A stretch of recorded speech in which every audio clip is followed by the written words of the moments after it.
Hi, I'm Mike. I'm going to tell you a few things you need to know before you get started planting, especially for people that want to grow container plants in their apartments or their condos. One of the first things that you really need to have if you're going to actually grow and grow successfully is having a good source of water. So I recommend that you get an inexpensive reverse osmosis filter and install it under your kitchen counter so that you can water everything with reverse osmosis water. Also, for cooking, reverse osmosis water, like when you're doing pasta and bacon and things like that, is much better than using your regular municipal tap water. So that's just another little advantage of using RO water in your kitchen. And you don't need a lot of it either, because the container plants don't use a lot of water, especially when they're growing indoors.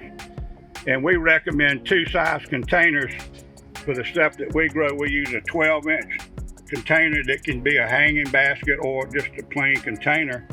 And also another one that's real good to use is a self-watering container that you just put water in there, and by doing that, you keep the top dry and it helps with disease a lot better. And then all the plants that are featured in the calendar are all the type of plants that you can grow in these type of containers. And later on, we'll be having a list showing you some of the stuff that's better. And we also recommend using the soil that we use is cocoa coir.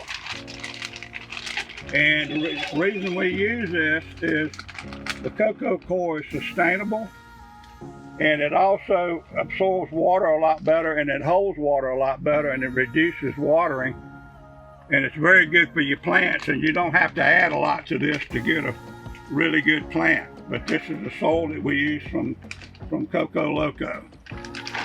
So we got that. So once you got the good soil, you got the good water. Later on, we'll be doing some videos on how to actually set up the container and how we transplant and how we grow. So right now, this is the thing that you really need to know to really start to grow.